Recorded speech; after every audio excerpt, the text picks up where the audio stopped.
NASA's James Webb Space Telescope has hardly opened its eyes, and the universe is new, more mysterious, more beautiful than humanity's dreams. The largest telescope ever flown launched into deep space on Christmas Day, 2021. Its primary mission is to reveal the Let There Be Light moment when the stars and galaxies first ignited after the Big Bang. Recently, we got a look at some captivating images as Webb peers back toward the origin of everything. The story will continue in a moment. This is one of Webb's early deep dives into the cosmos. 250 hours of exposures that expand the imagination. And all these little dots are stars, all these little dots are galaxies, some of which are bigger than our own. Astrophysicist Brant Robertson flew us through 130,000 galaxies, half never seen before, enormous swirls of billions of stars each, some like our own Milky Way and others well out of this world. We call this galaxy at the center of the screen the cosmic rose. Just by chance, it looks like a rose. You can see that dusty red, irregular galaxy. You know, space is more crowded than you might think, and actually galaxies wind up interacting with each other. They actually will merge together. So I'm zooming in now on a pair of galaxies that are merging together, interacting. You can see that they're disturbed because the gravity of one galaxy yanks the stars out of the other galaxy. They're running into each other. They're running into each other. Robertson, of the University of California, Santa Cruz, helps lead Webb's most ambitious mission, the Advanced Deep Extragalactic Survey. Well, we've discovered the most distant galaxy in the universe, the one that is the furthest away from us that we currently know about. I'd like to share that with you. Can I show you some pictures? I'd love to see it. So as we zoom in, we keep going, and now this red splotch that you see there, that's a galaxy. That galaxy is more than 33 billion light-years away. How long after the Big Bang, the beginning of the universe, did this galaxy form? It's amazing. It's only 320 million years after the Big Bang. The most distant galaxy so far, there on the right, doesn't look like much, but astronomers can fill textbooks by analyzing the spectrum of its light. So we can actually measure things like how fast it's forming stars. We can measure the amount of stars in the galaxy. We know the size because we know how far away it is, and we know the typical age of the stars in the galaxy. So we know a lot. The earliest galaxies so far formed when the universe was 2% of its current age, and the baby galaxy ignited stars at a furious pace. It's like a hummingbird. You know, the heartbeat of this galaxy is so rapid. What do you mean by that? Well, this galaxy is forming stars at about the rate of the Milky Way, even though it's 100 times less massive. So it really is like a hummingbird. The heartbeat of this galaxy is racing. T-minus 30 seconds and counting.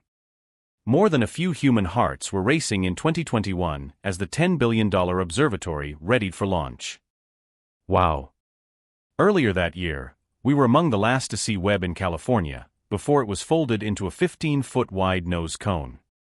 Well, somehow that's a lot bigger than I imagined. 25 years in the making, Webb is named for an early NASA administrator. Northrop Grumman engineer Amy Lowe showed us down below the silver-colored sun shield, big as a tennis court, and 21 feet of gold-plated mirrors for gathering light. There were 18 of these hexagonal mirrors, but when you fold them out, they all work in concert as one mirror. That's right. All 18 images will form one very nice, solid image. Lift off. From a tropical rainforest to the edge of time itself, James Webb begins a voyage back to the birth of the universe. Webb lofted on a European rocket into an orbit around the Sun, 1 million miles away. To set up for observations, engineers used a star to align those mirrors. But the image was speckled with what looked like artifacts of digital noise, which forced a closer look. These were not artifacts from the detector. These were not strange stars. The whole of the sky was filled with galaxies. There was no empty sky. And that's when I went, this telescope's going to be phenomenal. Matt Mountain leads Webb's operations as president of the Association of Universities for Research in Astronomy. No empty sky. What do you mean by that? In almost every image we're taking now, we see galaxies everywhere. I mean, we took a simple picture of a planet in our own system, Neptune. You know, it was this beautiful orb just sitting there, and we saw some rings. In the background, galaxies again. It tells us that the universe is filled with galaxies. We knew this theoretically, but when you go out to the night sky, we're used to saying, well, look up at the night sky. We see those stars. We can no longer say that. We now have to say, look up at the night sky, and there are galaxies everywhere. We call it space because we thought there was nothing out there. There is no empty sky with James Webb. That is what we have discovered. Matt Mountain says that Webb is a reminder of how much we do not know. For example, galaxies are rushing away from each other at greater and greater speed, defying gravity. It makes no sense. So scientists infer that there must be unseen elements at work. They call them dark energy and dark matter. And whenever you hear the term dark energy or dark matter, this means we don't know what it is. We're not that imaginative. But it is a force. It is 95% of our universe, and we have no idea what it is. Wait a minute. 95% of our universe is made up of dark energy and dark matter, and we don't know what it is. Correct. We're lucky if we even understand 4% of our universe today. Astronomy is a very humbling discipline. Humbling, but with Webb, also thrilling. Look at this. This is Purdue University astronomer Dan Milisavljevic, starstruck and chatting with a colleague. Yes, the detail. Even Wilbur, who's not an astronomer, strained to see what the excitement was about. Milisavljevic studies exploded stars, which were the furnaces that forged the first heavy elements from a cosmos of simple helium and hydrogen. Every time there's a supernova explosion, it's producing the raw materials for life. The iron in our blood, the calcium in our bones, the oxygen that we breathe. Love that oxygen. All that is being manufactured in supernova explosions.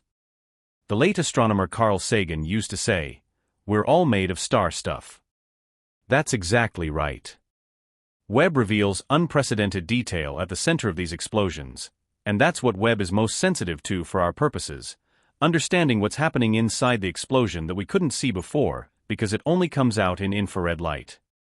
Infrared light is what Webb is designed to see. Like a night vision camera, the telescope is sensitive to heat radiation, which is all that remains of the light reaching us from the dawn of time. Trouble is, infrared is invisible to the human eye. When you first pull up the Webb data, what does that look like? Essentially, it looks like a blank screen. Elisa Pagan and Joe DiPasquale are astronomers and science imagers for the Space Telescope Science Institute.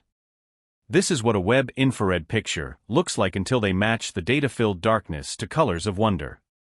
So we take those longest wavelengths of infrared light and give those the red colors. The next shortest wavelengths would be green, and then the shortest wavelengths that we get from Webb are colored blue. And so just like how our eyes work, we take those three color channels, combine them together to create the full-color images that we see from Webb. Among their favorite images is this cluster of stars with the not-so-wondrous name NGC 346. Cosmic dust sculpted into ripples by interactions between stars and the Tarantula Nebula, a star-birthing nursery on a backdrop of galaxies. It occurs to me you're the first two people to see these images in human history. Yeah, it's quite an honor.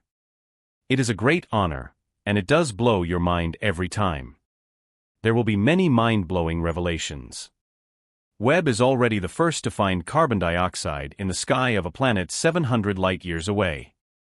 It will continue to look for planets with atmospheres that might support life. On the other end of the time scale, astrophysicist Erica Nelson of the University of Colorado Boulder thinks her team may have made a discovery that she says would break the theory of how the early universe formed. Either this is wrong or this is a huge discovery, and we think that it's a huge discovery. More observations are needed, but Nelson is investigating what may be 5 giant galaxies that appear to have formed much too quickly after the Big Bang. If they're confirmed, astronomy may have to revise the timeline of galaxy formation. And that's the most exciting piece of this telescope, of this remarkable instrument we put in space, is finding things that we didn't expect, that we can't explain, because that means that we have to revise our understanding of the universe. Brant Robertson, who showed us the earliest galaxy found so far by the James Webb Telescope, told us the record for the earliest will not hold long. How far back can you go to the origins of the universe? Well, JWST is so phenomenal that if you spend enough time, you could probably find any galaxy that ever formed in the universe. It's really that powerful. Will the history of astronomy be divided between before Webb and after Webb? Yes, I believe it will be. Matt, who manages Webb operations, told us the observatory may last up to 25 years, perhaps long enough to comprehend space and time and the origins of life.